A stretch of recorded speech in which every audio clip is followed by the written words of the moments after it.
Hello students, I am Dr. Aruna Mohan from University of Delhi. We are in the process of understanding skeletal system. In the previous session, we have discussed part of axial skeleton, the skull and the vertebral column. We also talked about bones and cartilage. Now, after understanding that much, we can easily appreciate the skeletal system, the dorsal view and the ventral view.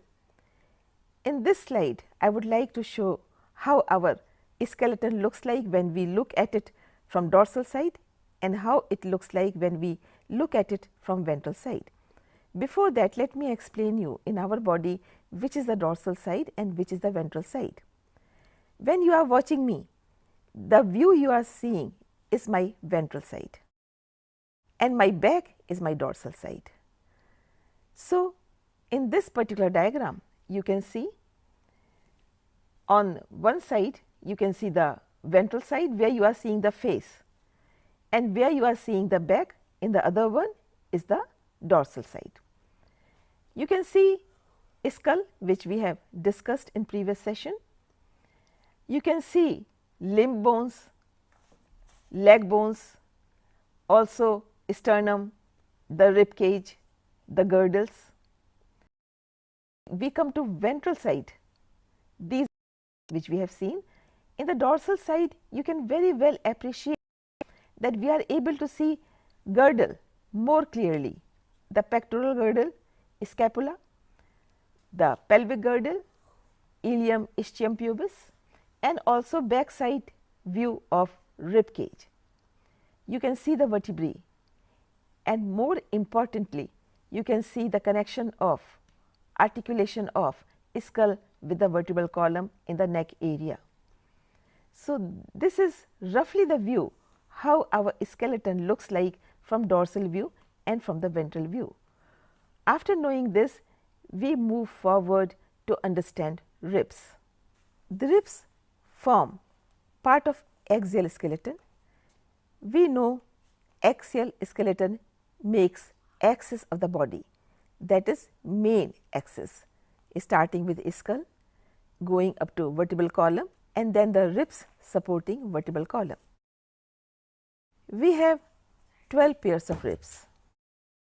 These ribs are connected dorsally to the vertebral column.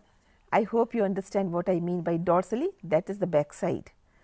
It is connected to vertebral column, and on the front side, that is ventral side, connected to sternum. But there are some variations to be explained in case of different ribs. We are trying to understand how ribs are connected to vertebral column and the sternum. The ribs are connected on the dorsal side with the vertebral column. I am sure you understand what I mean by dorsal side and the vertebral column, and on the ventral side attached to the sternum, which is the front side. Out of 12 pairs of ribs, the first 7 pairs of ribs, they are attached dorsally to vertebral column and ventrally to sternum. Each of these 7 pairs of ribs, they have 2 articulation surfaces or 2 articulation points with which they are attached to vertebral column, and they are attached to sternum with a bit of cartilage. This is the detail of first 7 pairs of ribs. Coming to 8th, 9th and 10th pair of ribs, that is these 3 pair of ribs, they are of course attached dorsally to vertebral column, but ventrally they are not attached to sternum, but they are attached to 7th rib, that is last of the first 7 ribs. Coming to 11th and 12th pair of rib, both are attached dorsally with the vertebral column and then hanging free, not attached with the sternum, not attached with 7th rib, not attached with any other rib. So, If we try to have the full view of the 12 pair of ribs, the first 7 are attached on both the sides. On the dorsal side with vertebral column, on the ventral side, that is front side, with the sternum, and these are called true ribs. Then the 3, 8th, 9th and 10th attached properly dorsal side with vertebral column, but on the ventral side with 7th rib. These are called false ribs. And the last 2, 11th and 12th, which are attached dorsally to the vertebral column and ventrally they are lying free, they are called floating ribs. These 12 pair of ribs are attached to 12 thoracic vertebrae. I am sure children, you remember in previous session I said vertebrae are named after the area they are located. So, thoracic vertebra, they are 12 in number and they are present in thoracic region, and 12 pair of ribs are attached to these 12 thoracic vertebrae. Now, 12 thoracic vertebrae plus 12 pairs of ribs plus that part of vertebral column, that is thoracic area, plus sternum, they together make rib cage. Rib cage is an important area.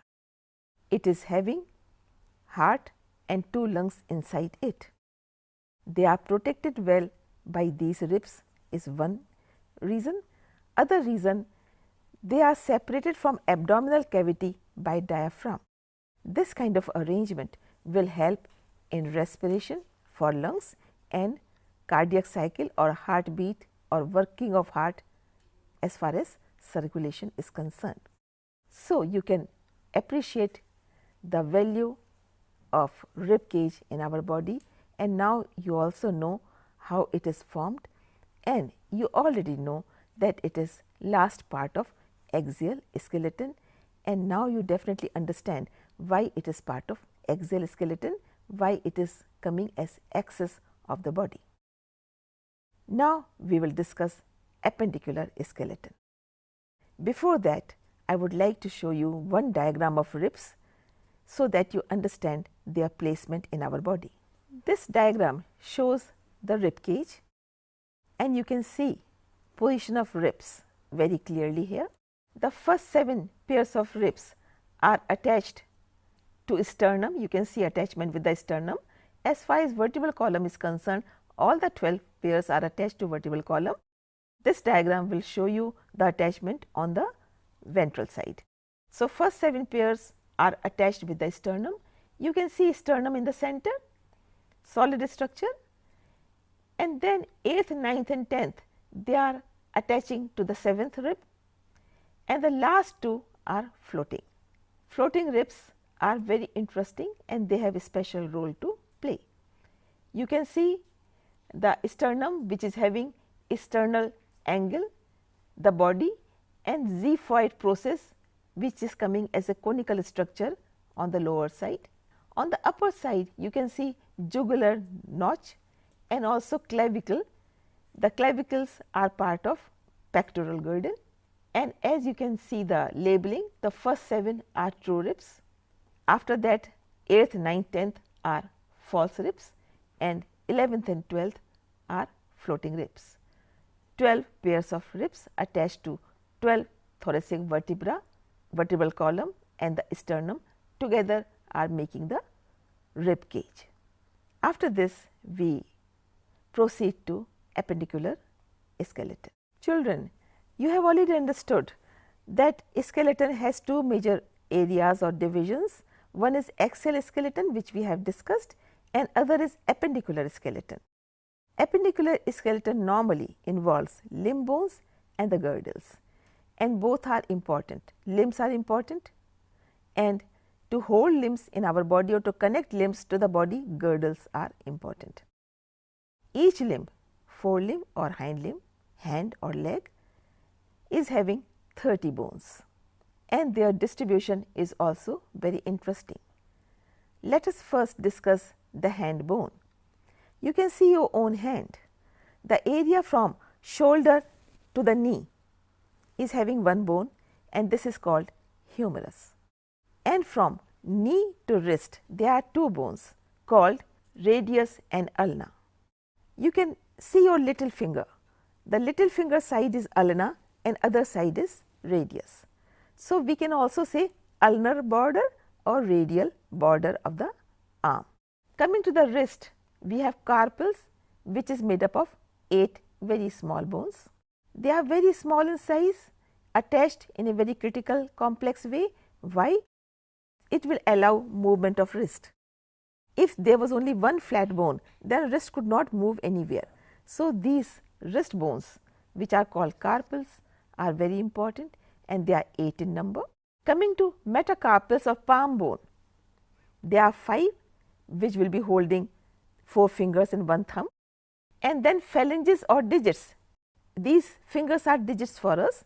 They are having 14 bones, 3 in each finger, 3, 3, 3, 3, 12 and 2 in the thumb, 14. Now, this together makes 30 bones. So, each limb is having 30 bones, and each bone has a different role to play. You know, the bone humerus will allow movement of this area, whereas radius and ulna will allow movement of this area, wrist this area, and palm bones, and then the fingers. You can understand the value of small bones in the body. Suppose our fingers had one long bone, then we could not move finger like this, it will remain like this. So, we have 3 bones, so we can move.